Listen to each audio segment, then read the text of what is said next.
Méditation du 8 février, le joker de la foi. Abraham crut en l'Éternel qui le lui compta comme justice. Genèse 15, verset 6. Après des années de migration, Abraham avait appris deux concepts extrêmement importants chez les nomades.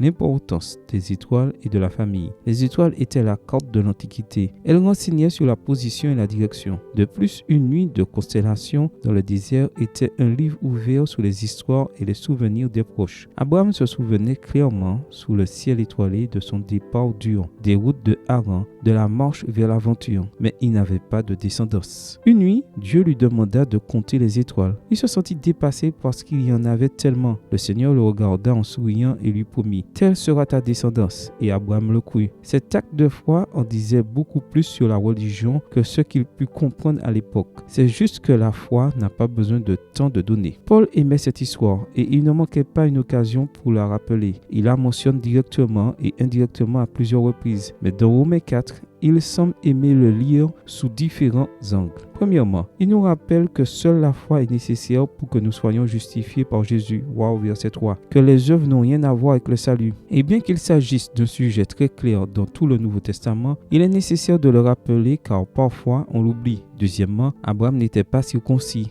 lorsque cet événement a eu lieu. Voir verset 9. Cette notion aujourd'hui nous semble insignifiante, mais elle était vitale au 1er siècle. Les Juifs circoncis étaient les descendants d'Abraham et les dépositaires de la foi. Les gentils étaient en dehors de ce cercle. Mais Paul leur rappelle qu'il n'y a aucune restriction à la foi, que tout le monde, absolument tout le monde peut vivre cette expérience. Il n'y a aucune condition, qui que tu sois, tu peux croire. Et finalement, il a eu la patience d'attendre de voir la promesse s'accomplir. Sa foi n'était pas un fast-food, foi rapide, mais la foi qui sait être constante. Et il croyait en espérant contre toute espérance, verset 18.